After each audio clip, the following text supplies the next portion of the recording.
In my last video, I made a bit of a joke about what you should wear to a yoga class, but what it boiled down to was basically clothes that you are comfortable and can move well in, and bare feet.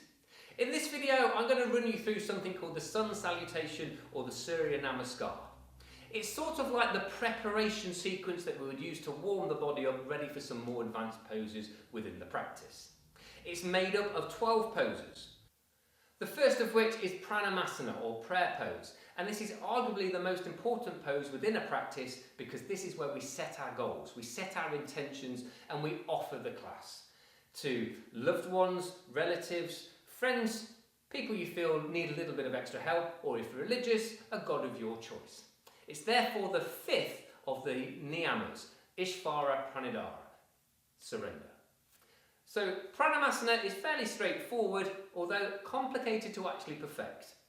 There is a feeling of grounding through the feet, so you can feel the contact with the earth, and at the same time you can feel the crown of the head floating up towards the ceiling. So there's a real length going on through the body, and you can feel a gentle separation, attraction through the body.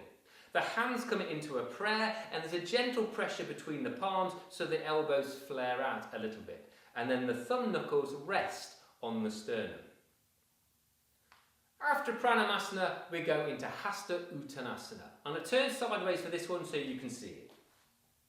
You keep that feeling of length.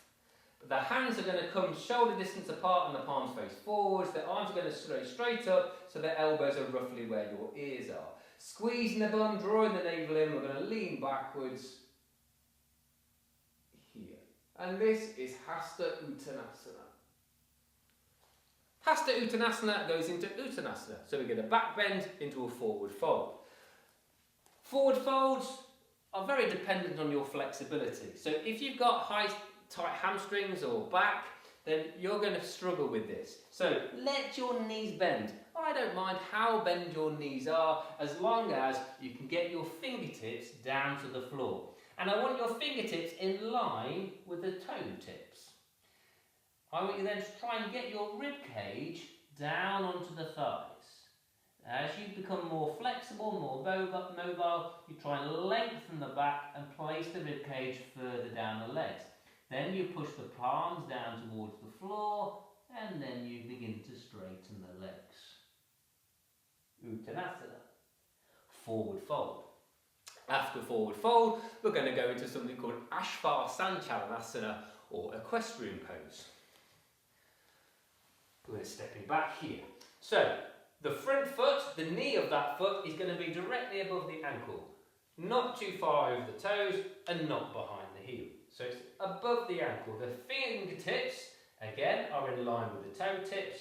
And the back leg is nice and stretched away. And I would keep the toes tucked underneath like this because it helps the pose. We're going to squeeze the bum, draw the navel in really firmly as we try and lift the chest off the thigh. Now you can see as I do that, the hips pull forwards and I get a lovely groin stretch, but notice that my fingertips stay down on the floor. So this is Ashvasanchalanasana or equestrian pose. After that, we go into a plank pose or Phalakasana.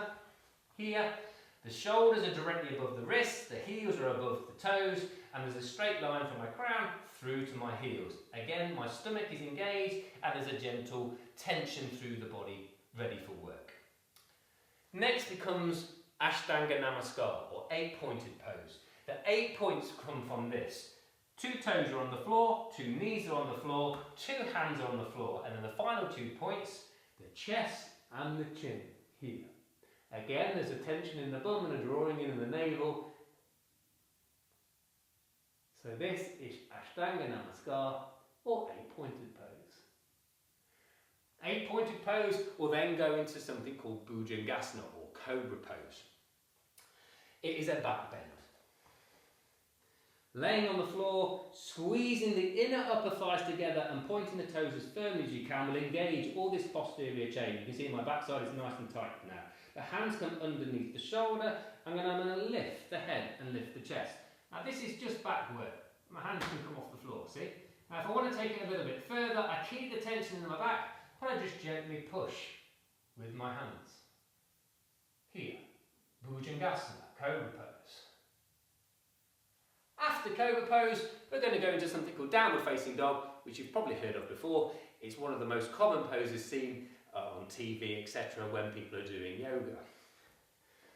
Hands on the floor, and the toes and heels are going towards the floor. And you're in an upside down V shape like so. Now downward facing dog or Ardha Mukha Svanasana is individual to you. So to get into your downward facing dog, I want you to float forward into Phalakasana and check that your shoulders are above your wrists and your heels are above your toes. Don't change your hands or feet, and then simply lift your bum towards the ceiling. Pushing it up and backwards.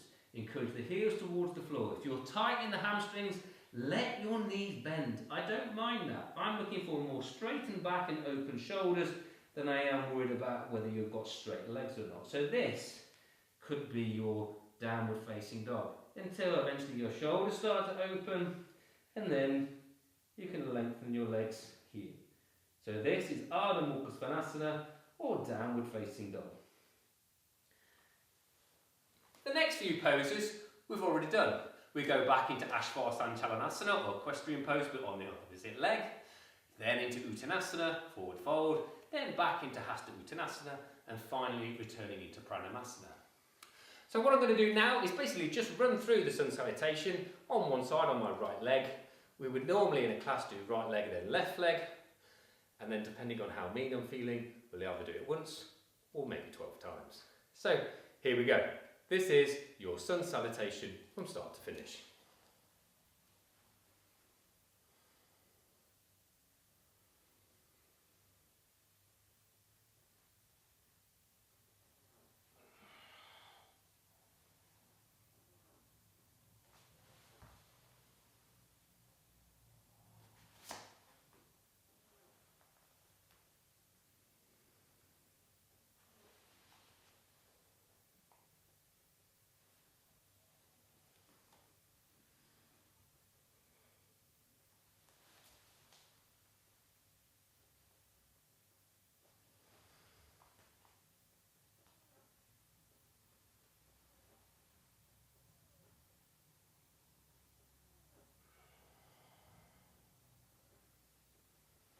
So there we go.